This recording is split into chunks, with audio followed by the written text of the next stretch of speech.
A causa del procés migratori, les ciutats grans com ara Madrid i Barcelona van créixer notablement, fins a superar el milió d'habitants l'any 1930. La ciutat barcelonina es convertia en una metròpoli, gràcies a l'oferta de treball en indústria i obres públiques. Les dimensions de la ciutat van augmentar considerablement afegint-hi entre 1897 i 1921 els pobles adjacents a la ciutat de Barcelona. Aquest procés s'anomenà l'agregació de municipis. Amb aquestes agregacions, la ciutat va passar de tenir uns 15 milions de quilòmetres quadrats a tenir-ne gairebé 80 milions.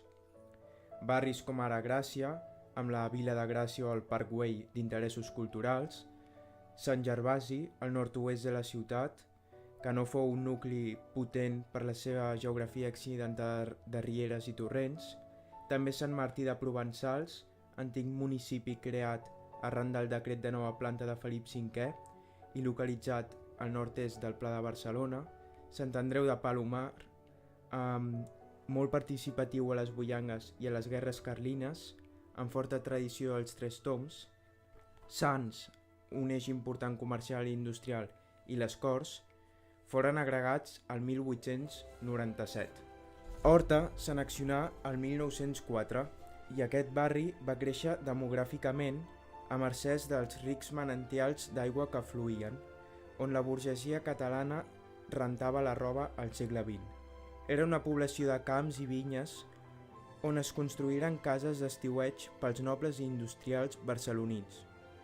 Finalment, el 1921 s'annexionà al municipi de Sarrià, que fou una de les zones més pròsperes de Barcelona, per la influència dels menestrals i burgesos al voltant del carrer Major. L'espai urbà barceloní es densificà amb habitatges nous, uns fets per a la burgesia i també per a la classe mitjana, en zones com l'Eixample o els barris de Diagonal. Barris com ara Sants o Poble Nou foren destinats a la classe treballadora.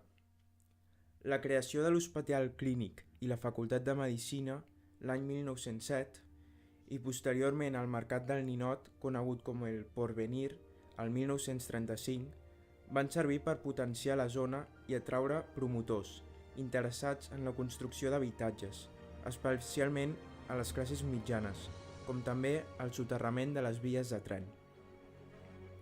Els transports i les comunicacions van resultar cabdals per unir les zones de muntanya i mar, i per això s'obrí l'any 1912 la Via Laietana, que comunicava l'Eixample amb el port, travessant tota la ciutat vella. D'aquesta manera s'incrementà i es va electrificar de forma notòria la xarxa elèctrica amb l'obertura de l'avinguda del Tibidabo i posteriorment la zona d'Esbarjo, al parc de Tibidabo. Entre 1901 i 1902 es reformà el port de Barcelona, principalment els molls i les instal·lacions, que estaven una mica deteriorades.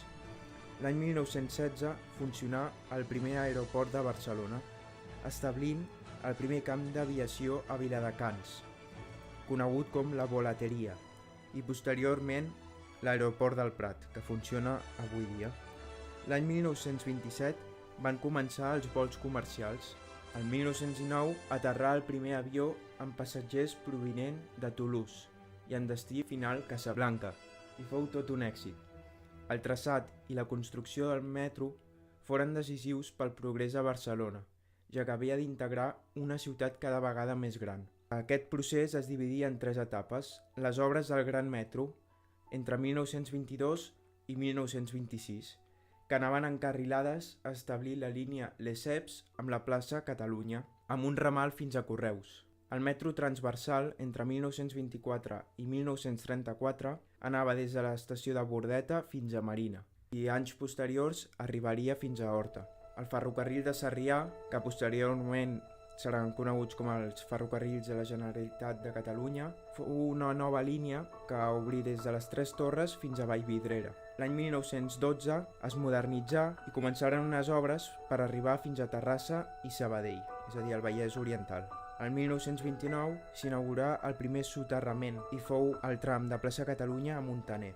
La muntanya de Montjuïc s'urbanitzà el 1917, alhora que s'enjardinava per l'empresa Forester i Rubió i Tudurí. La reforma es va completar per l'Exposició Internacional del 1929. L'estadi i el teatre grec obrien aquells dies. Però la gran atracció turística d'aquesta gala fou l'exposició de la Font Màgica. Des de 1888 que no hi havia una exposició internacional a la ciutat barcelonina. Barcelona ha estat al llarg de la història un lloc de pas i creuament entre pobles de cultures molt diverses. El seu caràcter de ciutat oberta a totes les idees i corrents innovadores, al mateix temps compassiva i tolerant, juntament amb l'esperit emprenedor català, li han conferit un segell especial que la distingeix de moltes altres ciutats.